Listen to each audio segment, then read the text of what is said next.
Ya, shalom Bapak Ibu. Ya, shalom Pak. Dalam doa sebelum kita sama-sama mendengarkan kebenaran firman Tuhan di pagi hari ini, Bapa, di dalam nama Tuhan Yesus, sebagai anak-anak-Mu, sebagai milik kepunyaan-Mu, dan baik daripada Roh Kudus-Mu, pada pagi hari ini kami datang untuk bersekutu dengan Tuhan. Kami rindu Tuhan membentuk kami menjadi lebih baik lagi dari hari ke hari. Hidup kami terus diperbaharui agar kami menjadi garam dan terang di tengah kegelapan dunia ini, menjadi saksi kemuliaan-Mu, menjadi saksi berita Injil-Mu, agar setiap orang melihat kami, melihat kemuliaan Tuhan dalam hidup kami. Dalam nama Tuhan Yesus kami berdoa. Amin. Bapak Ibu yang dikasihi oleh Tuhan Yesus Kristus, sesuai dengan tema yang diberikan oleh pengurus The Power of Love, yaitu Bapak Pastor Subakti, terima kasih atas kepercayaan yang diberikan. Semua ini adalah sesuai dengan rencana dan kehendak Tuhan. Nah, mengenal Tuhan Yesus dengan benar itu adalah tema kita. Sehubungan karena tema ini memang sangat luas, maka saya membatasi mengenal Yesus dengan benar dalam maksud dan tujuan kedatangannya. Nah, ini poin ini yang saya tekankan. Karena memang kita tahu setelah manusia jatuh dalam dosa, tentu manusia membutuhkan agar diperdamaikan dengan Tuhan, ya, ditebus segala dosa kesalahannya, diperbaharui kembali hubungannya dengan Tuhan, karena hal itu berdampak dengan hubungan kita satu dengan yang lain. Baik itu di dalam hubungan keluarga, ya, suami istri, anak-anak, komunitas, sahabat, bermasyarakat, ini memang sangat penting. Jadi maksud untuk mencapai hal ini, kita perlu mengetahui dan dapat menerapkan dengan baik. Sebenarnya apa maksud dan tujuan dari kedatangan Tuhan. Nah, jika kita mengenal atau mengetahui ini dengan benar, kita tidak akan salah dalam bertindak. Nah, di dalam Yohanes 14 ayat 6, ya, Yesus sendiri berkata, ya, kata Yesus kepadanya, ini muridnya, akulah jalan, akulah kebenaran, akulah hidup. Nah, kira-kira begitu kalimat ini kalau kita penggal-penggal menjadi satu kalimat yang panjang, akulah jalan dan kebenaran dan hidup. Jadi ada tiga hal yang memang Tuhan Yesus nyatakan di sini, akulah jalan, akulah kebenaran, dan akulah hidup. Tidak seorang pun yang datang kepada Bapa kalau tidak melalui aku. Nah, bahasa kalimat yang sinonim artinya tidak ada seorang pun yang datang kepada Bapa. Ini menyiratkan tidak ada satu langkah pun, cara apapun, media apapun yang membuat hubungan manusia dengan Tuhan itu bisa sampai kepada tujuan atau selaras, kecuali di dalam Yesus atau melalui Yesus Kristus. Tidak ada jalan lain.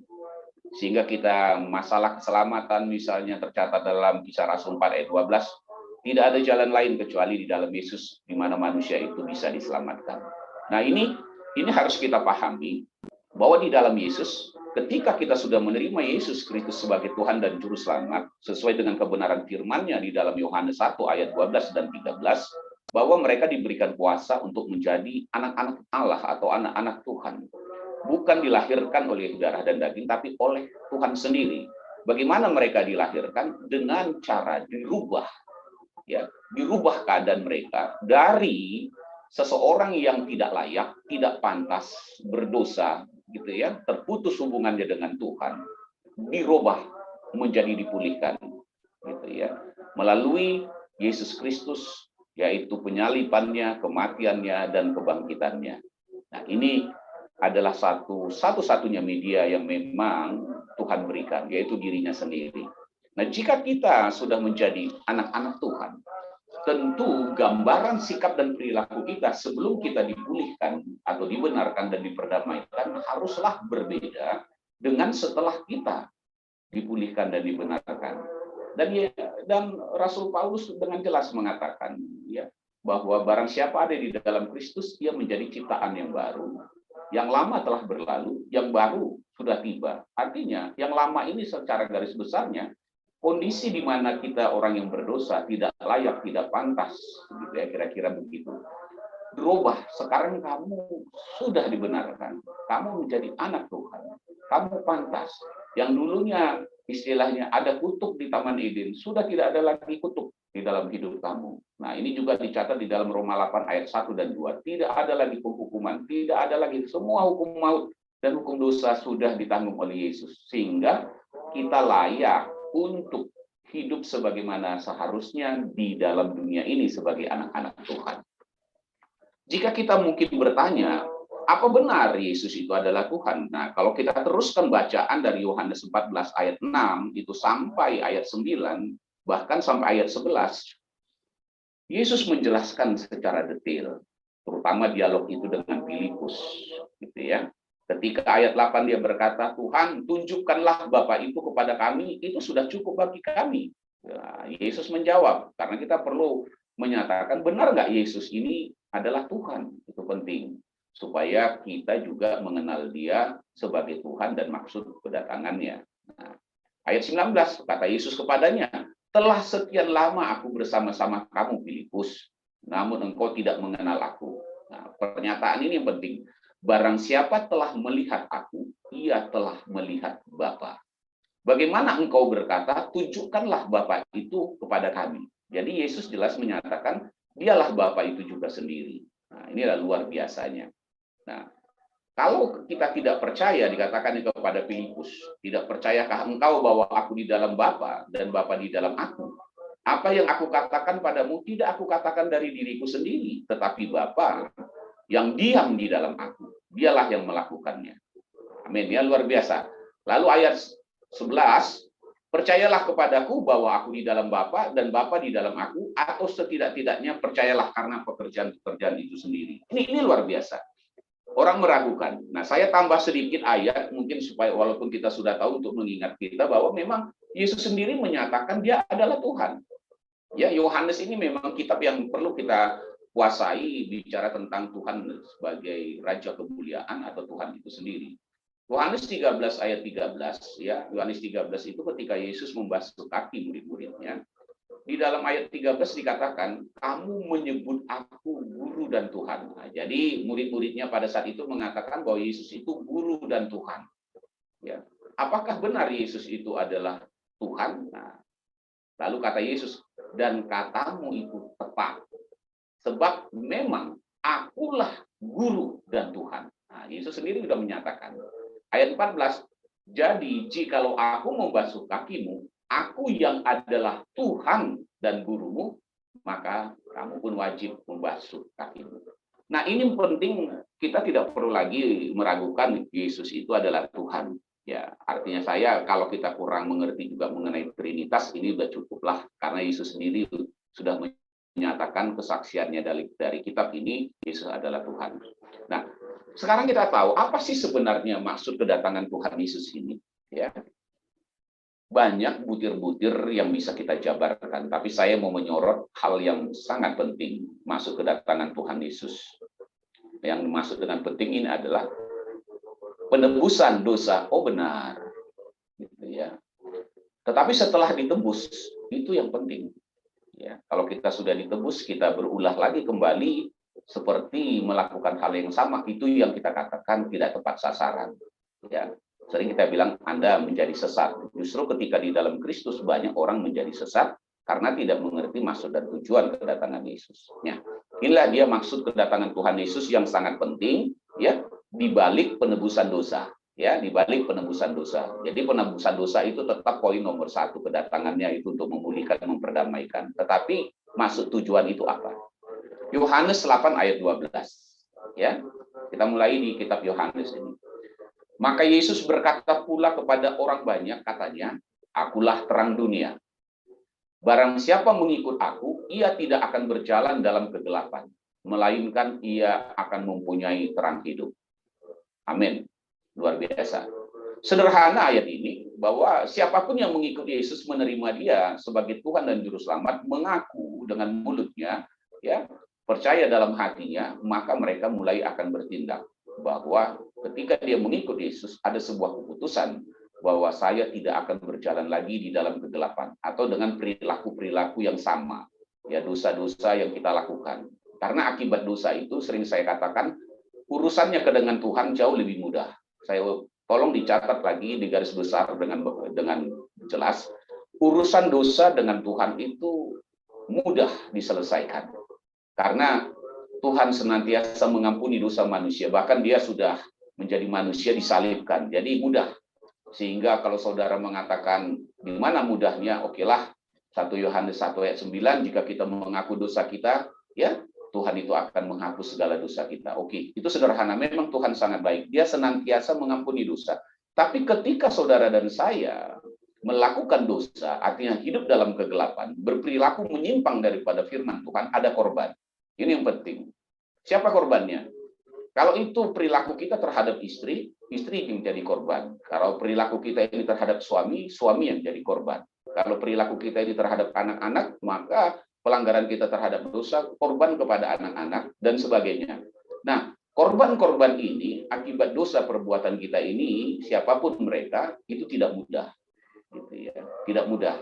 Mereka akan terluka, mereka akan sedih, mungkin mereka bisa menjauhi kita, yang tadinya kondisi penuh kebahagiaan, akhirnya senyumnya hilang, tidak percaya kepada kita. Nah, untuk membalikkan ini tidak semudah ketika kita datang kepada Tuhan. Ini yang menjadi perhitungan dengan baik. Saudara dan saya tentu punya pengalaman masing-masing tentang hal ini. Misalnya, seorang suami menyakiti hati istrinya, atau istri menyakiti ya suaminya, orang tua dan anak, mertua dan lain-lain. Ketika kita meminta ampun kepada Tuhan, Tuhan ampunilah saya, karena saya sudah melakukan hal-hal seperti ini, sehingga hati istri, suami, anak-anak saya terluka. Tuhan senantiasa mengatakan, aku mengampuni. Itu sudah janji Tuhan. Tetapi ketika saudara mau menyelesaikan ini kepada korbannya, suami, istri, anak kita, itu tidak mudah bagi mereka. Mereka bisa membuang mukanya. Mungkin membutuhkan waktu yang sangat panjang. Mau saudara bawa ayat-ayat untuk mengintimidasi dia, oh firman Tuhan harus begini, harus mengampuni, nanti begini. Dia bilang, kok kamu pintar sekali memakai ayat-ayat untuk gitu ya, mau menyelesaikan kesalahan kamu kepada saya. Kenapa nggak pakai ayat-ayat itu supaya kamu tidak berbuat jahat itu kepada saya? Nah ya, jadi ada yang bisa berbulan-bulan gitu ya. Kalau punya pasangan yang baik, anak-anak yang baik mengerti, ya mudah. Tetapi mungkin di mulutnya mengatakan, iya Pak, ya Ma, ya saya memaafkan, tetapi hatinya kan saudara nggak tahu, ya artinya dia bisa berjaga-jaga, kepercayaannya bisa hilang. Nah ini menjadi pertimbangan kita agar kita tidak lagi melakukan hal-hal yang seperti itu atau dosa. Itu sebabnya Yesus berkata di dalam Yohanes 12 ayat 46, ya Yohanes 12:46, aku telah datang ke dalam dunia sebagai terang, supaya setiap orang yang percaya kepadaku, yaitu saudara dan saya, anak-anak Tuhan, jangan tinggal di alam kegelapan. Ya, saudara tahu kegelapan ini adalah wujud utamanya dalam perilaku manusia adalah perbuatan daging. Ya, yang tercatat di dalam Galatia 5 ayat 19 sampai 21. Ya, itu sangat banyak sekali. Nah, saudara harus tahu persis hal ini. Tuhan tidak menginginkan hal itu, karena di dalam Galatia 5 itu pun ayat 19 sampai 21. Rasul Paulus berkata, aku pun melakukan hal itu dahulu. Ya, nah, dia mengakui, ya di titik yang mana dialah yang mengerti. Nah, dulu. Dan orang yang melakukan hal seperti ini tidak akan masuk dalam kerajaan surga. Rasul Paulus berbicara seperti itu bukan dia sebelum terima Yesus. Saudara tahu, surat dari Galatia 5 ayat 19-21 itu bukanlah ayat ketika dia masih Yudaisme atau masih bernama Saulus, tetapi dia bernama Paulus, seorang rasul yang udah percaya. Dia mengatakan tidak akan masuk surga kalau masuk ini. Nah, kenapa hal ini disampaikannya dengan tegas? Karena dia merujuk kepada Matius 7 ayat 21 sampai 23. Bahwa barang siapa percaya kepada Tuhan, sekalipun dia mungkin bernubuat atau ada karunia-karunia, tetapi apabila dia tetap melakukan kejahatan, Yesus suatu saat akan berterus terang kepadanya, aku tidak pernah mengenal kamu, hai kamu yang melakukan kejahatan. Itu jelas dan tegas. Jadi di dalam kasih karunia tentang pelanggaran dosa, itu tidaklah mudah untuk diselesaikan. Artinya kita bukan berarti kalau kita di dalam Kristus, kita bisa berbuat dosa semau kita lalu selesai begitu saja. Ya, itu yang diingatkan oleh Rasul Paulus. Mengapa demikian? Karena memang Tuhan Yesus berkata, karena tadi dia berkata di dalam Yohanes 8 ayat 12, akulah terang dunia. Dia mengatakan dengan jelas, dan itu dengan tegas dikatakan oleh Yesus di dalam Lukas 5 ayat 32. Aku datang bukan untuk memanggil orang benar. Artinya, aku datang untuk memanggil orang berdosa, orang-orang yang hidup dalam kegelapan, gitu ya, supaya mereka bertobat. Jadi jika kita mengenal Yesus Kristus dengan benar, ya saya ulangi lagi, jika kita mau benar-benar mengenal Yesus dengan benar, maka maksud dan tujuan kedatangannya kita tahu, yaitu agar kita bertobat setelah menerima dia. Menerima dia berarti menerima, mengaku dia sebagai Tuhan, penebus dosa kita, Mesias. Setelah itu kita harus bertobat. Kalau tidak bertobat, berarti kita, saya katakan, tersesat. Gitu ya, tersesat itu artinya ya tidak tepat sasaran, tidak mencapai sasaran dari maksud kedatangan Tuhan Yesus. Nah, ini dengan tegas dikatakan oleh Rasul Paulus dalam suratnya di dalam 2 Korintus 4 ayat 6, sebab Allah atau Tuhan telah berfirman, dari dalam gelap akan terbit terang. Nah, inilah ciri khas dari seorang yang benar-benar mengenal Yesus dengan benar, maksud kedatangannya ketika kita menerima dia secara pribadi. Dari dalam gelap akan terbit terang. Ia juga, yaitu Yesus Kristus juga yang membuat terangnya bercahaya di dalam hati kita. Amin. Jadi Yesus juga memainkan perannya ketika kita memberikan perhatian ke situ. Supaya kita beroleh terang dari pengetahuan tentang kemuliaan Allah yang nampak pada wajah Kristus. Waduh, luar biasa. Sehingga kita tidak heran kalau Yesus berkata kepada saudara dan saya, nah, ini sebagai penegasan inti dari saya adalah, jika saudara dan saya mengenal Yesus Kristus dengan benar, ya, dibuktikan dengan satu hal, yaitu apa yang dikatakan oleh Yesus di dalam Injil Matius 5 ayat 14. Kamu adalah terang dunia. Nah, kira-kira gitu. Terang dunia itu tidak bisa disembunyikan. Tidak bisa ditaruh di bawah gantang. Tidak bisa disembunyikan. Kalau memang kita benar-benar mengenal Yesus, akan terbit terang secara otomatis. Bahkan dia dikatakan seperti kota yang di atas bukit. Tidak mungkin tersembunyi. Orang akan melihat, oh dia mengenal Yesus dengan benar. Dari mana Anda tahu? Dia Kristen dan saya lihat sikap dan perilakunya berubah. Jauh benar-benar berubah. Bahkan ketika dia melakukan kesalahan, dia sangat menyesal, menangis, bukan putus asa. Dan dia tidak akan mengulangi lagi hal-hal yang seperti itu.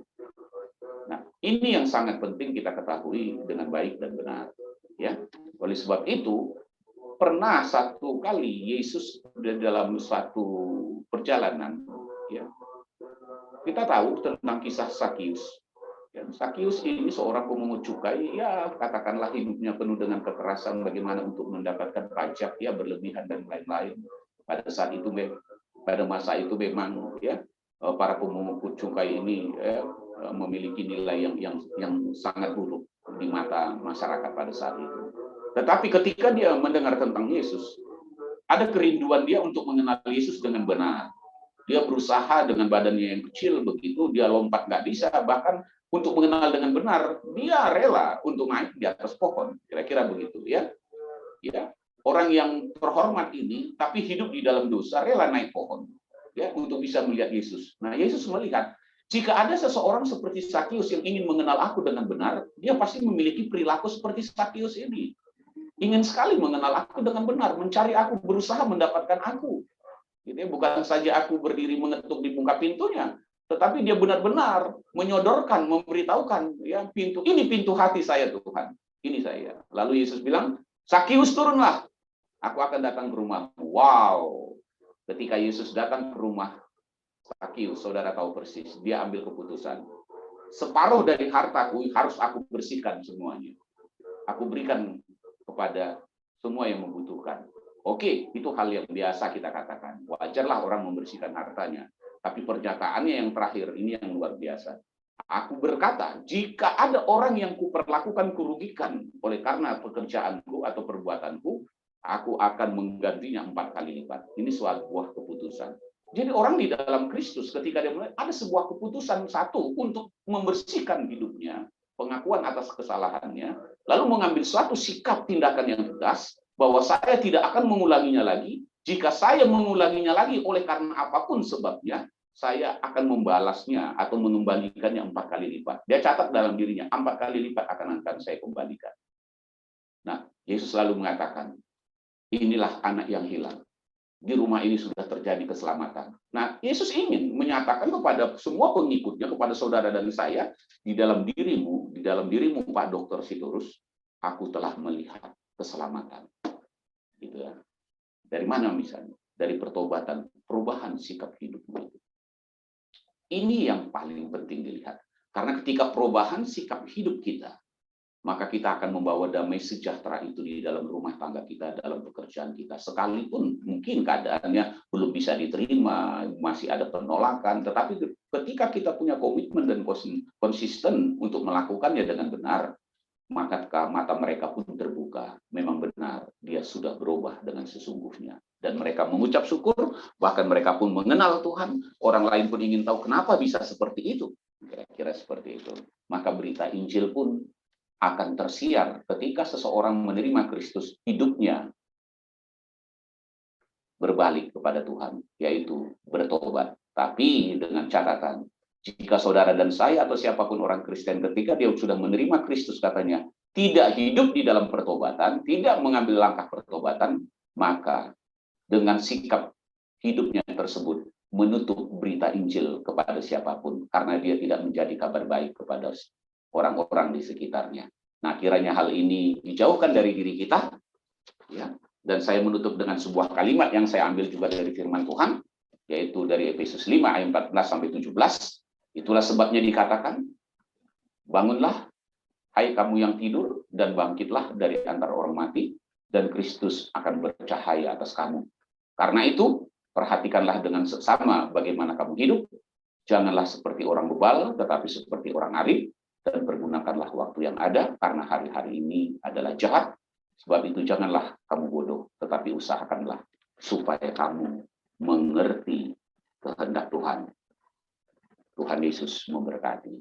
Kita bersatu dalam doa. Bapa, kebenaran firman-Mu telah sampai kepada kami. Bagaimana kami ketika mengenal Tuhan Yesus dengan benar, sesuai maksud dan tujuan dengan di dalam dunia ini, khususnya dalam pribadi hidup kami. Kami yang lama, hidup kami yang dalam kegelapan berubah menjadi terang. Yaitu kami mengambil keputusan untuk bertobat. Karena kami tahu pertobatan itu adalah sebuah pilihan yang harus kami tetapkan di dalam bimbingan dan tuntunan Roh Kudus-Mu. Agar kami tidak lagi menjadi serupa dengan dunia ini. Dunia, perilaku kehidupan dunia di sekitar kami yang belum mengenal Kristus. Bahkan kami juga tidak ingin seperti orang-orang yang mengenal Engkau menjadi Kristen, tapi sebatas agama, tapi perilaku hidup mereka seperti orang-orang dunia apa adanya. Karena kami mau hidup berbeda, agar melalui diri kami, berita Injil, berita kabar baik itu tersiar kemanapun kami berada. Mulai di dalam kehidupan rumah tangga kami, lingkungan pekerjaan kami, aktivitas kami, dalam lingkungan masyarakat kami, kemanapun kami bergerak, berita Injil, yaitu melalui kehidupan dan perilaku kami, setelah kami mengambil keputusan bertobat, sampai ke ujung bumi. Dalam nama Tuhan Yesus kami berdoa. Amin. Saya serahkan kembali.